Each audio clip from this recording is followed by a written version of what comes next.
વડોદરા શહેરના વડસરના વિસ્તારોમાં હજુ પણ રેસ્ક્યુની કામગીરી સાથે ફસાયેલા લોકોને જીવન જરૂરિયાતની ચીજવસ્તુઓ પહોંચાડવાની કામગીરી કરવામાં આવી રહી છે।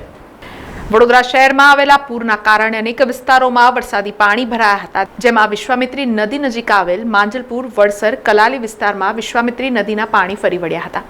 આ પાણી હાલ ઓસરી રહ્યા છે। જોકે હાલ પણ વડસરના કેટલાક વિસ્તારોમાં પાણી ભરાયા છે, જેમાં કોટેશ્વર, કાંસા રેસિડેન્સી, સમૃદ્ધિ સહિતની સોસાયટીઓ અને કોમ્પ્લેક્સોમાં નાગરિકો હજુ પણ ફસાયા છે અને ભાજપના કોર્પોરેટર કેતન પટેલ, એનડીઆરએફની ટીમ નાગરિકોને રેસ્ક્યુ કરવાની તથા જીવન જરૂરિયાતની ચીજવસ્તુઓ પહોંચાડવાની કામગીરી કરી રહી છે।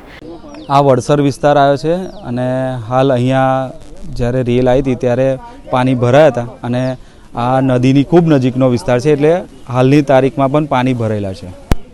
આ જે પાણી ભરાયા છે, કેટલા સોસાયટી, કેટલા કોમ્પ્લેક્સમાં હજુ પણ પાણી છે, કેટલા પરિવારો ફસાયા છે? હાલની તારીખમાં વડસર ગામમાં પણ પાણી છે, કોટેશ્વર છે, સમૃદ્ધિ છે, કાંસા રેસિડન્સી, શ્રીજી, વનકરવાસ અને ગોચરવાળા વિસ્તારમાં હાલની તારીખમાં 2-2 ફૂટ પાણી છે અને ધીરે ધીરે પાણી ઓસરી રહ્યા છે। છેલ્લા 3 દિવસથી 400થી વધારે પરિવારને આપણે એનડીઆરએફ દ્વારા શિફ્ટ કર્યા છે અને હાલની તારીખમાં પણ દૂધ, પાણી, ફૂડ પેકેટ એ પણ પહોંચતું કરીએ છીએ। હાલમાં હમણાં પણ સમૃદ્ધિ મેન્શન અને કોટેશ્વર માટે પાણી ને દૂધ માટે ગયા છે અને પોસિબલ થાય તો વીજળી પણ ચાલુ કરવાનો પ્રયત્ન કરીએ છીએ। ત્યારે પાલિકાના દંડક શૈલેષ પાટીલ, સીએમઓના પદાધિકારીઓ, વિસ્તારના ભાજપના કોર્પોરેટર કલ્પેશ પટેલ, પાલિકાના સિટી એન્જિનિયર અલ્પેશ મજમુદારે સ્થળ પર કામગીરીનું નિરીક્ષણ કર્યું હતું। ગુજરાત સરકાર દ્વારા સુરત મહાનગરપાલિકા તરફથી 150 માણસોને અહીંયા મદદ મોકલી છે। એનડીઆરએફની ટીમ અત્યારે હાજર છે।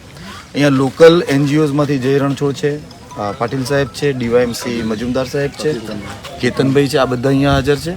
ગઈકાલે મુંજ મહોડા અને અકોટા વિસ્તારની અંદર 3 લેડીઝ ફસાયા હતા, એમના રેસ્ક્યુ કરવામાં આવેલા હતા। ઓછામાં ઓછા 25,000 જેટલા ફૂડ પેકેટ્સ ત્યાં આર્મીની ટીમ એક કોલમ હતો મારી સાથે, એની સાથે એ વિસ્તારમાં એ પણ કરવામાં આવ્યું હતું। ગઈકાલે સરકારમાંથી માનનીય મુખ્યમંત્રીશ્રીએ વિઝિટ લીધી છે, માનનીય ગૃહમંત્રીશ્રીએ વિઝિટ લીધી છે। તેમણે ખૂબ ડિટેલમાં અત્રેના અધિકારીઓ, પદાધિકારીઓ સાથે મિટિંગ લીધી છે અને ખૂબ ઝીણવટભરી રીતે ડાઉન ટુ લાઇન બધાને માઇક્રો લેવલનું પ્લાનિંગ કરી અને સમજાવ્યું છે, સૂચનાઓ આપી છે અને તે મુજબ ખૂબ સુંદર રાતે 2 વાગે પણ અમે લોકો સફાઈ અભિયાનમાં હતા। ગઈકાલે રેસ્ક્યુ ઘણા કરવામાં આવ્યા।